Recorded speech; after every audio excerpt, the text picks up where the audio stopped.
ओम नमः शिवाय ओम नमः शिवाय ओम नमः शिवाय ओम नमः शिवाय ओम नमः शिवाय ओम नमः शिवाय ओम नमः शिवाय ओम नमः शिवाय ओम नमः शिवाय ओम नमः शिवाय ओम नमः शिवाय ओम नमः शिवाय ओम नमः शिवाय ओम नमः शिवाय ओम नमः शिवाय ओम नमः शिवाय। विश्वनाथ मम नाथ पुरारी त्रिभुवन महिमा विदित तुम्हारी। विश्वनाथ मम नाथ पुरारी त्रिभुवन महिमा विदित तुम्हारी। गुर पितु मातु महेश भवानी प्रणव दीन बंधु दिन जानी। प्रणव दीन बंधु दिन जानी। गुर पितु मातु महेश भवानी बंधु गुरु पद परागा। सुरति सुभाष सरस अनुरागा। श्री राम जय राम जय जय राम। श्री राम जय राम जय जय राम। हर हर महादेव हर हर महादेव हर महादेव। पीछे हमारा एक आर्टिकल छपा हुआ है जो स्वतंत्र भारत में 7 मार्च 2005 को छपा था। उसमें भी शिवरात्रि के दिन था, तो उस संबंध में हमने ये आपके सामने लगाया है। संभवतः इससे पहले जो हमने सावन के 8 सोमवार का वर्णन किया था उसमें भी इसका चित्रण दिया गया है। तो इसका एक मूलभूत उद्देश्य है कि इसमें भगवान शंकर के विवाह का जिक्र है, क्योंकि वर्ष में जिक्र है। जय श्री राम जय भोलेनाथ। आज क्या कहना चाहिए कि हरिताल का तीज है और इसका एक नाम कजरी तीज भी है। कजरी तीज का नाम भी खास तौर से कजरी नाम की एक कन्या के रूप में के नाम से हुआ था। आज मैं बहुत से मंदिरों में गया था और आज इतनी ज़्यादा भीड़ थी, महिलाओं की इतनी अधिक भीड़ थी, क्योंकि महिलाओं का ही ज़्यादातर पूजन उसमें होता है। जो पूर्वांचल की रहने वाली महिलाएं हैं उन सभी की महिलाएं खासतौर से आज के दिन 24 घंटे का व्रत रखती हैं, निराजल व्रत रखती हैं। और निराजल व्रत रखने में उनका एक मूलभूत उद्देश्य यही है कि हमारा पति जो है वो दीर्घायु हो और हमारा पति जो है भगवान शंकर की तरह हो। मेरे ख्याल से इससे ज़्यादा और अच्छी कोई बात नहीं हो सकती। बाकी तो क्या उनके मन में होगा मैं नहीं जानता, लेकिन सच्चाई यही है कि भाई वो दीर्घायु चाहती हैं। जबकि एक बहुत बड़े कथन में हमने पढ़ा है करवा चौथ के संदर्भ में, उसमें लिखा हुआ है साफ साफ कि भगवान शंकर कह रहे हैं कि जो दिन समय और वो मिल चुका है आपके आयु के साथ जुड़ा हुआ, उसमें 1 सेकंड की कमी बढ़ोतरी घटोतरी नहीं हो सकती है।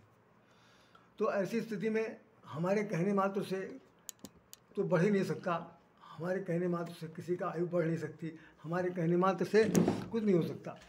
तो बहुत मुश्किल से मैं अंदर जा पाया मंदिर में और जा करके हमने अपनी तरफ से श्रद्धा किया, जो मुझे पुष्पांजलि करनी थी किया। महिलाएं अपनी तरफ से बहुत सारी जो सुहाग की चीज़ें हैं कोई चढ़ा रहा है, उसमें क्या करना चाहिए कि चूड़ियाँ हैं, बिंदी है, शीशा है, कंघी है और चुनरी है, जितने और भी आइटम हो सकते हैं श्रृंगार से रिलेटेड, वो सब चीज़ माता पार्वती जी को चढ़ाया जा रहा है। और बेचारे भगवान शंकर का वहाँ पर शिवलिंग रखा हुआ, उसमें कुछ नहीं, तो भाई बेल धतूरा खाओ और इसके बाद कुछ नहीं। भगवान शंकर दामाद बनकर आए हैं या उनकी शादी हो रही है तो उनके निमित्त यह दिया गया।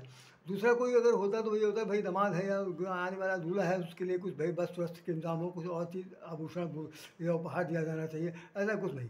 जो चला आ रहा है वही उसी परंपरा में चले जा रहे हैं। मैं एक बात कहना खासतौर से आप तो चाहता था इस एपिसोड के माध्यम से कि ये वास्तव में शादी तो उनकी जो हुई 1 ही बार हुई या 2 बार हुई, चलो मान लीजिए 2 बार हुई, क्योंकि शिवरात्रि और ये आज का दिन 2 दिन माने। लेकिन बाकी वर्ष भर में जो ये रोज़ हर बार जो मनाया जाता है, ये एक तरह का वैवाहिक वर्षगांठ है। और वर्षगांठ का मतलब हुआ कि उसमें हर तरह से उपहार दिया जाना चाहिए।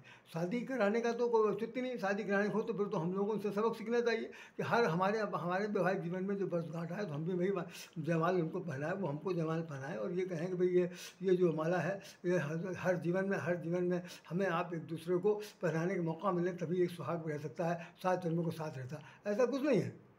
वहाँ तो सर धज करके महिलाएं जा रही हैं, पुरुष उनके पीछे खड़े हैं सामान लिए हुए कि जो वो मांगेंगे वो उठा के दे देंगी।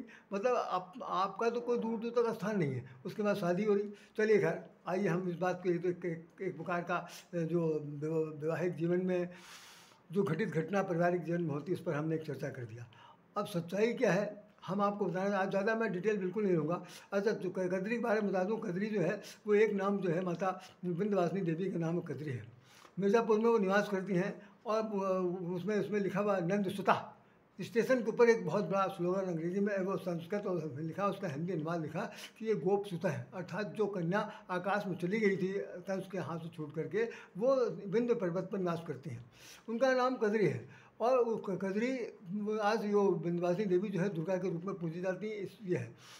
उस क्षेत्र में खासतौर से कजरी गीत गाए जाते हैं। कजरी नाम की एक कन्या थी जिसका रंग बिल्कुल काला था, काली रंग की होते हुए भी उसको जब उसकी शादी नहीं हो रही थी तो सब लोगों ने कहा कि तुम भाई माता गौरी की प्रार्थना करो, उनकी उपासना करो, विंध्यवासिनी की उपासना करो, वही वही कजरी है, वही देवी है, वो तुम्हारे मनोकामना पूर्ण करें।